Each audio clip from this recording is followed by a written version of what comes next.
पहुँचे हैं government PG college Hansi के अंदर, जहां ऑनरेबल वर्दी प्रिंसिपल पवित्र मोहन शर्मा जी से बात करेंगे। और आप इंग्लिश के प्रोफेसर रहे हैं और now you are adorning the chair of principal साहब। सबसे पहले तो मैं हांसी की आवाज़ मीडिया पे आपका हार्दिक अभिनंदन करता हूँ, स्वागत करता हूँ और खैर मकदम करता हूँ। Welcome to this college and we are here to promote our science faculty so that students can participate in this course more and more. And you very well know that there is a great need of scientific temper in the modern context, and to enhance that and aggravate this scientific temper, it is necessary that students opt for science. You can see there is a decline in the orientation of the students towards science.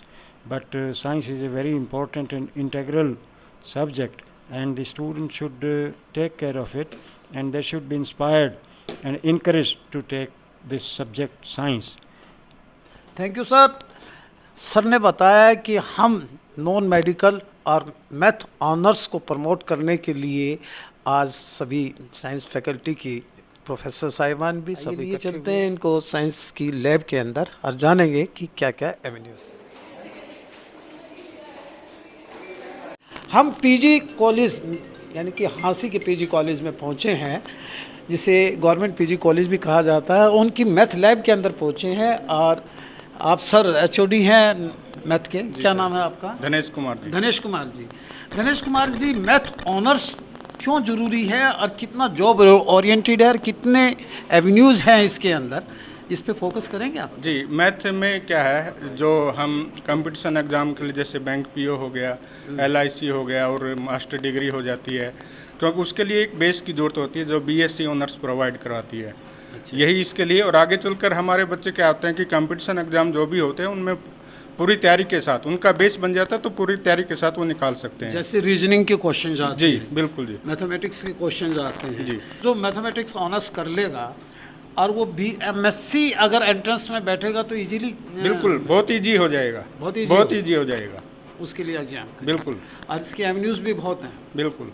और ये IIT में MSc mathematics में भी entrance, हाँ, jam के through जाते हैं, jam के थ्रू जाते हैं बिल्कुल, उसमें बिल्कुल। कई बच्चे गए भी हैं। अच्छा, कई बच्चे जैम के थ्रू और JNU में भी गए हैं हमारे यहाँ से बच्चे। जो हमारी जो टीचिंग फैकल्टी है उसी की वजह से और अलग अलग जगह भी इसकी जो एवेन्यूज हैं। बिल्कुल सर, हर जगह अवेलेबल है इसके लिए। आप कहीं पर भी कंपटीशन एग्जाम पास करके क्लियर करके आप कहीं पर भी जॉब कर सकते हैं।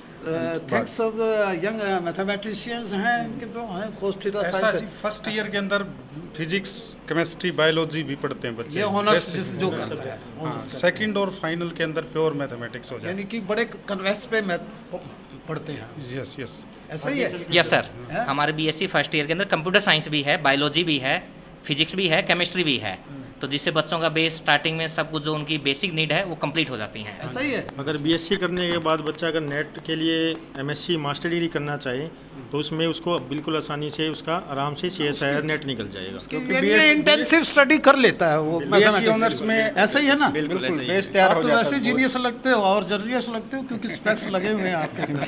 Thank you sir. अब हम गवर्नमेंट पीजी कॉलेज हांसी के उस लैब के अंदर पहुँचे हैं जिसे अब्दुल कलाम जी की इंस्पिरेशन से बनाया गया है। ये जो फिजिसिस्ट थे और मिसाइल्स मैन थे, आज फिजिक्स की लैब में पहुँचे हैं, जिसके HOD हैं सोमवीर जी और डॉक्टर तमन्ना, जो नेशनल और इंटरनेशनल अवार्ड से कई बार नवाजी गई हैं। ये सब खड़े हैं, सभी जिम्मेवार हैं ये फिजिक्स के लेक्चरर्स। और मैं जानूंगा कि BSc नॉन मेडिकल जिसमें फिजिक्स, केमिस्ट्री और मैथमेटिक्स तीनों ही का क्लस्टर होता है, तीनों सब्जेक्ट क्यों ज़रूरी है और कितने एवेन्यूज़ हैं नेट सेल में, आप बताएंगे? फिर नेट सेल में ये बताएं। ऐसा है जी, हमारे कॉलेज में नॉन मेडिकल BSc की 160 सीटें हैं। तो 160 सीटों पे एडमिशन का बड़ा वो रहता है, तो हम बच्चों से ये कहते हैं कि जल्दी से जल्दी अपनी सीट बुक करें। और BSc नॉन मेडिकल में कैरियर ओरिएंटेड आपका ये हमारा कोर्स रहता है। जैसे आर्ट्स हैं, कॉमर्स हैं, अगर उनसे हम कंपैरिजन करते हैं तो BSc नॉन मेडिकल एक ओवरऑल आपको कोर्स प्रोवाइड कराता है। जैसे कई स्ट्रीम ऐसे हैं जिसमें आर्ट्स वाले नहीं जा सकते, कॉमर्स वाले नहीं जा सकते, और बीएससी नॉन मेडिकल ऐसा कोर्स है आपका जो हर स्ट्रीम में आप उसको फॉर्म अप्लाई कर सकते हैं। और सबसे इम्पोर्टेंट बात कि आपकी सिटिंग कैपेसिटी बढ़ा देता है साइंस। और बीएससी करने के बाद आप जैसे इसरो है, टीफर है, बार्क है, और कई सारे ऐसे इंस्टीट्यूट हैं जिसमें आपको जॉब ओरिएंटेड चांस के बहुत ज़्यादा स्कोप रहते हैं। Madam Tamanna, why scientific attitude dire need for the student here? Scientific attitude क्यों होना चाहिए? आप तो नेशनल और इंटरनेशनल अवार्डी हैं और एक साइंटिफिक एटीट्यूड भी रखती हैं। नॉन मेडिकल पे एम्फेसिस क्यों दे रही हैं? बायो पे क्यों नहीं दे रही हैं? अदर्स पे, ह्यूमैनिटी ग्रुप पे क्यों नहीं दे रही हैं? नॉन मेडिकल ही आप एम्फेसिस कर रही हैं। Sir actually physics as the name suggest it is the physic of science stream. Physics अपने आप में एक फिजिक है साइंस स्ट्रीम की। साइंटिफिक नॉलेज है, एक लॉजिकल थिंकिंग है, क्रिटिकल थिंकिंग एबिलिटी है, और बहुत सारी चीज़ों को compete करने की जो फैसिलिटीज़ हैं वो सारी फिजिक्स सब्जेक्ट के द्वारा ही आ सकती हैं। जब आप देखते हैं कि मशीन्स कैसे बन रही हैं, आपके अंदर संयम आता है। जब आप देखते हैं कि किस तरह से फैंस चल रहे हैं, एयर का किस तरह से फ्लो है, तो ये सब आपको मजबूर कर देते हैं। हर वाई का आंसर हमारी साइंस देती है। ये तो आपने फिजिक्स के बारे में पर्टिकुलर है। नॉन मेडिकल क्यों जरूरी है? यानी नॉन मेडिकल में एवेन्यूज और कैरियर यानी कि आगे बिल्डिंग के लिए कितना फ्रूटफुल है ये? यस सर, क्योंकि सर फिज़िक्स में आप वैसे तो हमारे पास 100+ कोर्सेज़ हैं जो बीएससी नॉन मेडिकल के बाद बच्चा जॉब कर सकता है, लेकिन मुझे 27 फील्ड्स याद हैं स्पेसिफिकली, जैसे टॉक्सिकोलॉजिस्ट है, फार्मास्यूटिकल है, केमिकल इंडस्ट्रीज़ हैं, और हमारे इधर इसरो है, डीआरडीओ है, मर्चेंट नेवी है, और कमर्शियल पायलट है, और साइंटिस्ट हैं, सीनियर रिसर्च साइंटिस्ट हैं, एनालिस्ट हैं, रिसर्चर्स हैं। दूसरे स्ट्रीम वाले दस खा जाएंगे। सर नॉन मेडिकल अच्छा स्ट्रीम मानी जाती है? हाँ जी, बिल्कुल अच्छी स्ट्रीम मानी जाती है। और बीएससी नॉन मेडिकल जैसे कि आपको पता है कि बहुत सारे ऐसे एस्पेक्ट्स हैं साइंटिफिक में कि जिसमें बीएससी नॉन मेडिकल में फ़िज़िक्स केमिस्ट्री बहुत ज़रूरी है। जैसा कि आप लोगों को पता है कि एयरफोर्स है, नेवी है, इन दोनों में आपको फ़िज़िक्स और मैथ का कॉम्बिनेशन लेके ही आप एलिजिबिलिटी है जो कि आप उसमें एंट्री कर सकते हो। सर मैं जानूंगा कितनी सीट्स हैं यहाँ पर आपकी? 160 सीट हैं जी हमारी नॉन मेडिकल की। आप हाँ। स्टूडेंट्स को क्या कहना चाहेंगे कि कब तक आप अपने फॉर्म फिलअप कर लें? पहले तो ऐसे था कि 6 जून से एडमिशन हो रहे थे, परंतु डीएचई ने ये जो शेड्यूल है ये पोस्टपोन कर दिया है। जैसे ही नया शेड्यूल आता है तो बच्चों को सोशल मीडिया के माध्यम से हम इन्फॉर्म भी कर देंगे। गवर्नमेंट कॉलेज की वेल एक्यूब्ड केमिस्ट्री लैब के अंदर खड़े हैं और मेरे साथ हैं प्रियंका पुनिया, डॉक्टर पूनम जी। ये केमिस्ट्री की लैब में खड़ी हैं, स्टैंड बाई खड़ी हैं, लाइक ए स्टूडेंट खड़ी हैं, लेकिन आप गुरुजन हैं हमारी, अध्यापक हैं। तो बताइए कि आप केमिस्ट्री पे इतना एम्फेसिस क्यों देती हैं इतना? हाँ जी सर, क्योंकि केमिस्ट्री तो हमारी एवरीडे लाइफ में ही यूज होती है। आप घर से ले लीजिए, बाहर ले लीजिए, या किसी भी अगर 2 पर्सन्स भी हैं उनके अंदर भी जो हम केमिस्ट्री है वो जो है वो बॉन्ड है वो भी हम केमिस्ट्री से रिलेट कर सकते हैं। घर से हम जो नॉर्मली है, आप सोल्ट से ले लीजिए, वो भी क्या है, केमिकल ही तो है। आपका जो आरओ सिस्टम आपका जो लगा हुआ है घर पे, वो किस पे बेस है? वो केमिस्ट्री की भी बेस है। जो आपका आरओ है घर पे है वो ऑस्मोसिस पे है। वो अच्छा, एक फंडा रहता है गवर्नमेंट कॉलेज में, एक फंडा रहता है कि यहाँ पर लैब वेल एक्यूब्ड नहीं होती हैं या सामान बड़ी देरी से आता है, इसलिए यहाँ रिलेक्टेंट होते हैं, कट ऑफ लिस्ट भी कम जाती है, लेकिन आपकी तो कट ऑफ लिस्ट भी ज़्यादा जाती है। क्या लैब वेल एक्यूब्ड हैं? बिल्कुल सर, बिल्कुल सारी चीज़ें हैं, ऑपरेटर्स भी फुल्ली हैं यहाँ पे, और सारे के सारे केमिकल्स अवेलेबल, बिल्कुल operators first year, second year, final year का हर बच्चा, हर प्रैक्टिकल यहाँ पे परफॉर्म किया जाता है। सारे के सारे हमारे पास केमिकल अवेलेबल हैं, ऑपरेटर्स हैं, सब कुछ है हमारे पास लैब में। आप देख भी सकते हैं क्योंकि इसकी तो मंथली हमारे पास ग्रांट आती है, तो हमारे पास किसी भी चीज़ की कमी नहीं है केमिस्ट्री लैब में। कमी नहीं, बिल्कुल भी नहीं। स्टूडेंट्स की भी कमी नहीं? बिल्कुल भी नहीं, स्टूडेंट्स की भी। मैं स्टूडेंट्स को यही बोलना चाहूँगी कि वो जल्दी से जल्दी अपना फॉर्म फिल करें, एडमिशन्स लें, क्योंकि फिर उसके बाद सीट्स अवेलेबल भी नहीं होती हैं। हमारी सारी सीट फुली होती हैं।